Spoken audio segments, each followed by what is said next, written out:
Here we are into our second week of excavation, and again very good progress has been made. The weather's improved a lot, and so we've gone through a whole day continuously without stopping apart from our breaks. Big progress has been made at this end of the trench now.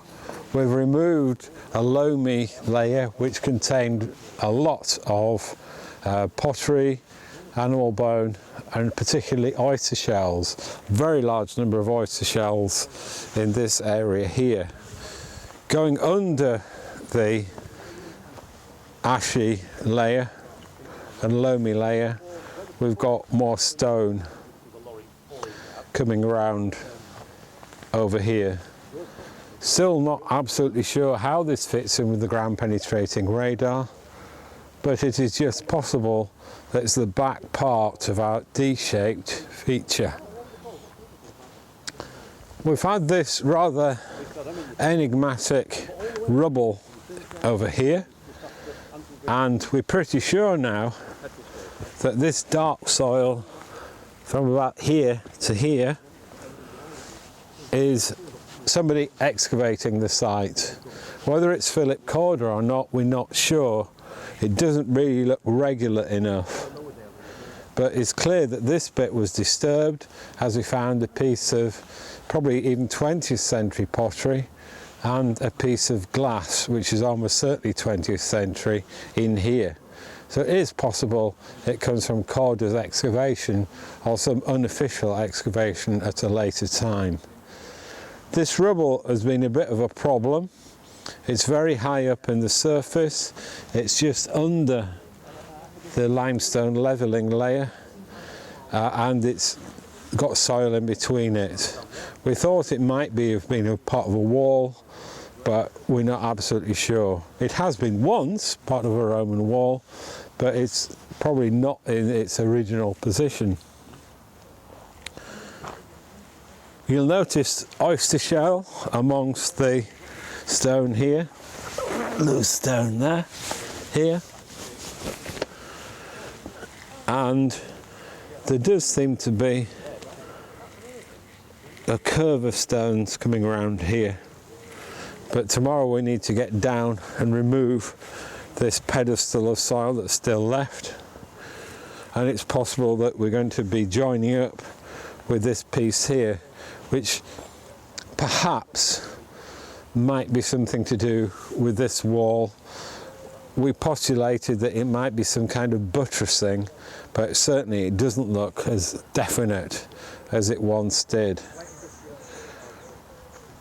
Nothing new really on this part, except we've cleaned it. Notice here, however, that on this side there seem to be more larger flags than this, which seems to be marked out by these quite regular stones along here. We've got nicely trowelled this surface along here, and you can see there's animal disturbance, so those little round pockets of dark soil are from moles and other creatures burrowing down into the soil. Nice bit of roof tile, which you can see here, and again a rubble spread right through here. Again, very ashy, lots of rubble right through here until we come up to this very interesting feature here. Clearly a robber trench where they've removed stone, and it's possible that the stone we're seeing in the section of both sides of the trench may belong to this wall and was simply discarded as the stone robbers came along, removing their nice worked ashlar blocks to take them elsewhere and discarding the rubble over at each side. The most exciting aspect of this trench, however, is the white material you can see here, and also spread over right over that area. Because what we're looking at there is the back of a collapsed whole wall of painted wall plaster. We've had several colours. We've had certainly red on white, we've had browns, we've had an orange colour, and we've possibly got some kind of figured wall painting as well, not just plain wall with simple design, but maybe something figured. So moving along, we've clearly got, as I said, this fallen wall plaster, large chunks of masonry again, which have probably tumbled out from one of these walls. Here, another robbed wall. Quite close to that one, this is just possible that we're looking at a room here. And at a lower level, we're getting a chunky piece of walling surviving here. We've removed a very nice layer of very clean sand which was over this. You can just see it in the section, and it was covering up this layer of rubble.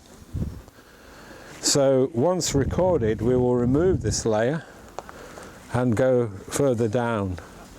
In here we've extended out from our original rubber trench to try to work out what's going on below. So in many ways this is our creation, a kind of box trench to get a handle on the stratigraphy in this part, which is really quite complex.